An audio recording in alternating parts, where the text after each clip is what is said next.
Hello everyone, welcome to Minds and Mastery. Subscribe to this channel for more informative videos. India यानी कि dragon versus elephant, चाहे कितना भी हो ले, लेकिन कभी भी इंडिया चाइना को मैच नहीं कर सकता, चाइना की पेस को मैच नहीं कर सकता। तो इंट्रोडक्शन, तो देखो चाइना एंड इंडिया जो है वो बहुत ज़्यादा इन्फ्लुएंशियल कंट्रीज हैं। सारे ही एशिया की बात करें तो दोनों को ही जो इंडिपेंडेंस है वो सेम सी टाइम पे मिली थी। चाइना को इंडिपेंडेंस इंडिया के 2 साल बाद मिली थी, यानी कि इंडिया को इंडिपेंडेंस 1947 में मिली थी और चाइना को 1949 में मिली थी। अब दोनों के दोनों कंट्रीज बहुत ज़्यादा इन्फ्लुएंसिंग रहे हैं इकोनॉमिक इन्वायरमेंट में, सारे ही अगर वर्ल्ड की बात करें तो, और मेन पावर से ही एशिया की। तो इसलिए हम दोनों को कंपेयर करेंगे आज की इस वीडियो में।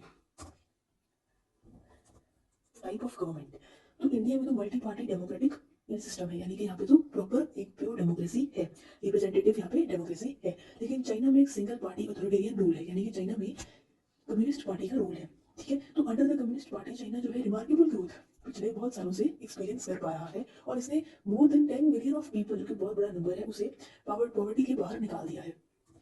आगे डिस्कस करें तो इंडिया में क्या है, डेमोक्रेसी डेमोक्रेसी है, यहाँ पे फ्रीडम ऑफ प्रेस है, फ्रीडम ऑफ स्पीच है, एंड साथ ही में हम जो है गवर्नमेंट के अगेंस्ट स्पीक कर सकते हैं। बट चाइना के सिटीजन के पास ऐसा कोई राइट नहीं है। वहाँ पे बहुत सारी ऐप्स जैसे कि विकिपीडिया, यूट्यूब, व्हाट्सएप भी बैंड है।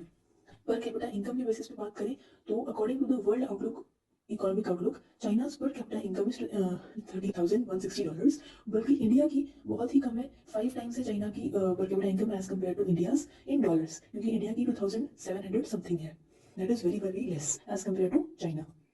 चाइना जो है एक significant military advantage over India भी होल्ड करता है, यानी कि जो मिलिट्री बजट ऑफ इंडिया है वो $74 बिलियन है, पर चाइना का वहीं पे जो मिलिट्री बजट की बात करें तो $229 बिलियन है। ये सारी इन्फॉर्मेशन बात करें तो 2023 और 2024 के बारे में ही कही जा रही है। अगर बात करें तो ओलंपिक्स 2024 के कंपैरिजन की, तो चाइना को 40 gold medals, 27 silver medals and 24 bronze medals मिले थे। मतलब कि चाइना का जो रैंक था वो नंबर 1 पे ही था, यानी कि वो ओलंपिक्स में सबसे अच्छा वहाँ पे प्रेजेंट कर रहा था। इंडिया की बात करें तो उसको एक भी गोल्ड मेडल नहीं मिला, एक ही सिल्वर मेडल और 5 ब्रॉन्ज मेडल मिले, which is very shameful of Indians. Population की बात करें तो population of India 1.42 billion people है। वैसे ज़्यादा डिफरेंस नहीं है दोनों की पॉपुलेशन में, लेकिन पॉपुलेशन जो है वो चाइना से ज़्यादा है।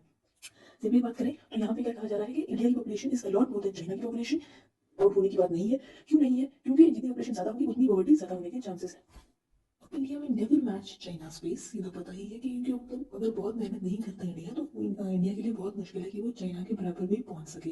तो यहाँ पे इंडिया को एटलीस्ट कंपेरिजन में करना चाहिए चाइना के, because India is not economically lagging China, but India has its own distinct priorities. Like India is the largest democracy of the world,